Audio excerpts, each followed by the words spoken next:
سلام و صد سلام به همه شما بینندگان عزیز و همراهان همیشگی پیک شادی. من هم سلام دارم خدمت شما و بسیار خوشحالم که در این هفته هم در خدمت شما هستیم. صدا رو میشنوی؟ آره. صدای چیه؟ این صدای آهنگ دیپلماسی رئیسیه. آهنگ پیدا کرد. قطار پیشرفت الان دیگه از این قاره رفته از اون قاره زده بیرون. آها، منظورت سفرهای اخیر رئیسیه. بابا یه جوری میگی سفرهای اخیر، انگار رفته کنسولوقون. بابا سفر رفته، نگاه کن ببین چه استقبالی ازش شده.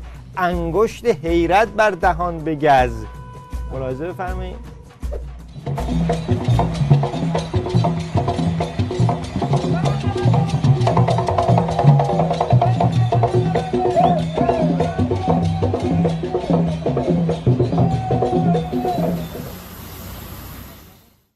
بله. فقط مهران اونایی که اینجوری میرقصن میدونن 1/100 این حرکات تو تهران، گشت ارشاد و چوب و چماق و زندانه، فقط با خیال راحت جلوی رئیسی دارن میرقصن. البته استقبال واقعی مردم اون حوالی از آخوند رئیسی اینی که دیدی نبود، بلکه این یکی بود.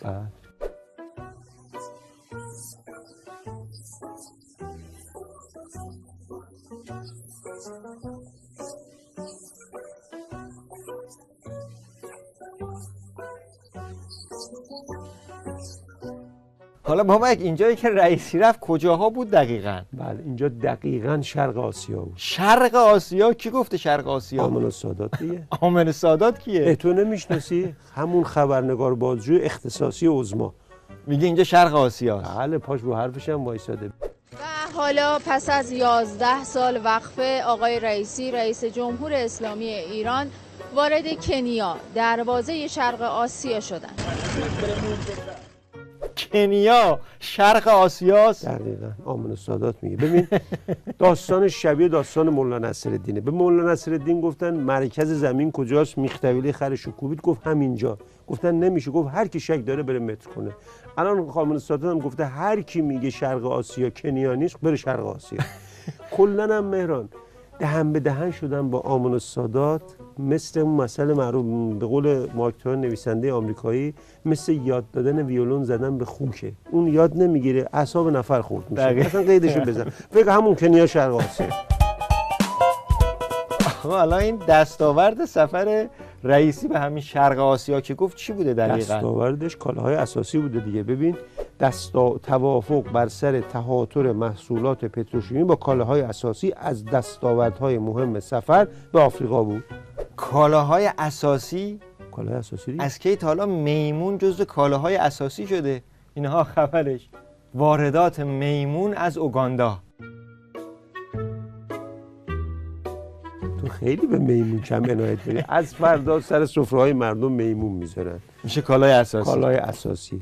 مشکل مسکن مردم، تو سبد خانواده هم سبد خانواده، مشکل مسکن مردم هم با میمون حل میکنن. کلا این میمون نقطه آغاز یا بهتر بگم نقطه پایان یک چرخه اقتصادی. ببین رئیسی میره زیمبابوه، الماس نفت بهشون میده، الماس میگیره. الماس میده به روسیه، چی میگیره؟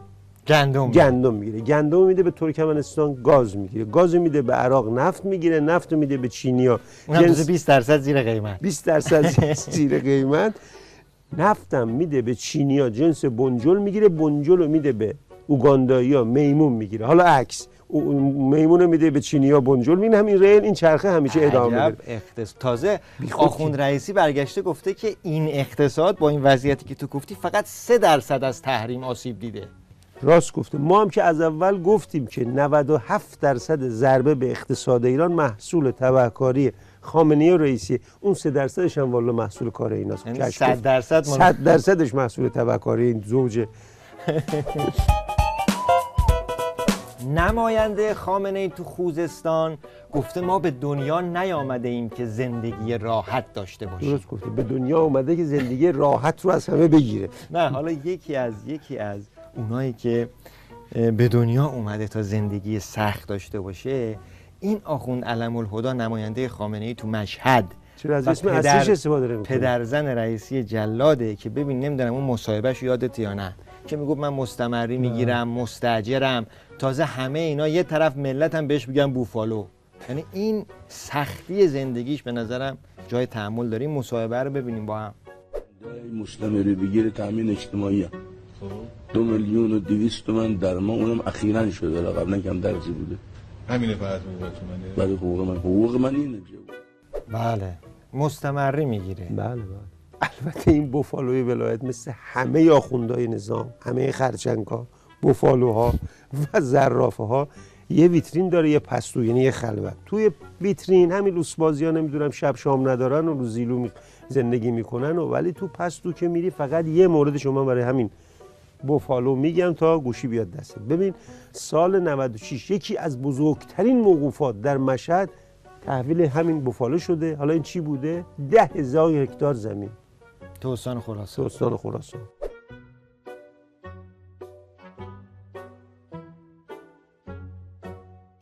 بله.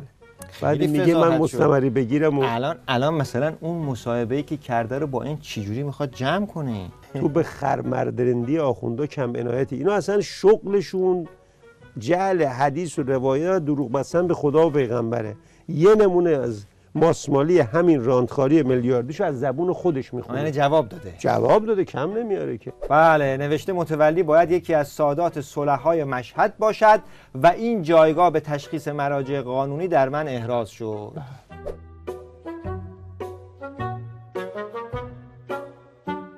اینم دیدی؟ حقم کم بوده، نمیارن. حقم بوده، بیشترش هم میگیرن. اصلا کم بوده.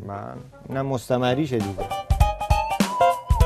بابک تو میدونی دیگه از فردا بی احترامی به پراید، بی احترامی به خامنه‌ای محسوب میشه؟ یعنی شأن پراید اینقدر نازل شده تو ماشین. از اینم نازل‌تر. این میرسلیم گفته توهین به خودروهای داخلی بی احترامی به ساحت رهبر انقلاب است. یعنی ولی فقیه ارتجاع. بله. فقط مشکلش اینه که از فردا هر پرایدی تصادف کنه میگن نمیدونم سپر عظما کج شد، لاستیک عظما ترکید، عظما آب روغن قاطی کرده، گیربکس عظما کار نمیکنه. بعد جوری ساعت ماهت عظما رو آوردن تو گاراژ و خیابون. اتفاقا دقیقاً به همین خاطر که خامنه‌ای فهمیده ساحتش اینطوری مورد عنایت قرار گرفته، سفارش داده برای اینکه ساحتش بره بالا یه پراید پرنده بسازن. آپدیت کرده خودشو. آره ایران خودرو هم سریع ساخته، فیلمش هم داده بیرون. کشور روزهای دشوار زخمی سربلند بحران ها ایستادی به جنگ رو در رو خنجر از پشت میزند دشمن گویی از ما و در نهان خب حالا که صحبت ساحت و مساحت و اینا شد، یه سری هم بزنیم به مساحت زوزنقه نظام یعنی خمینی دجال که نوش نوشته یکی از آرمانهای اساسی ملت ما مبارزه با اشرافیت است. در انقلاب ما ساده زیستی به عنوان ارزش مطرح است نه تجملگرایی. آخوند علی خمینی اینو نوشته. بله. فقط به این انگلزاده باید گفت یک سری به قبر بابا بزرگ ملعونش بزنه تا مفهوم اشرافیت و ساده زیستی دستش بیاد. بله اونم نه برای زنده ها، برای مرده ها. برای مرده ها. وای به حال زنده ها.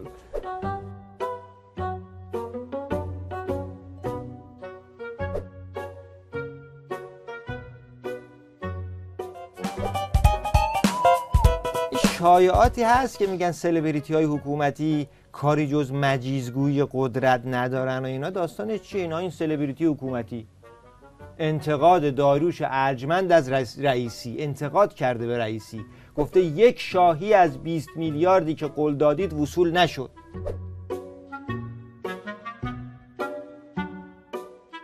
اینو کی گفته؟ تاریخ این خبر کیه؟ این 14 تیر. خب حالا تو گفتی پس 25 تیر هم از همین داریوش ارجمند اینو گفته. تو همین سلبریتی. همین سلبریتی. آها گفته به برکت وجود آقای رئیسی در خاورمیانه تک و بزرگ هستیم. تو عرض چند روز چجوری این چرخش مداری صورت گرفت؟ احتمالاً اون یه شاهی بهش رسیده، اون یه شاهی که فقط 20 میلیارد تومانه وصول شده که این دگردیسی اتفاق افتاده. یعنی واریس که شده بعد دیگه شده. ببین تنها تو خاورمیانه. میرم من خیالاتو راحت کنم، هیچ آدمی تو رژیم بدون فاکتور صحبت نمیکنه. هر کلمه پول باید بده. الان من حساب کردم همین کلمه 3 میلیارد تومان برای رئیسی خرج باید بشه. خب بینندگان عزیز پیک شادی خیلی ممنونیم که این هفته هم با کامنت همراه بودید. کامنت جمله چی شد؟ انقدر من از جمله بالا زدم تو قطع امید کردی از من. انقدر رد کردی اصلا پشیمون شدم من. پیروز و سرفراز باشید. خدا نگهدار.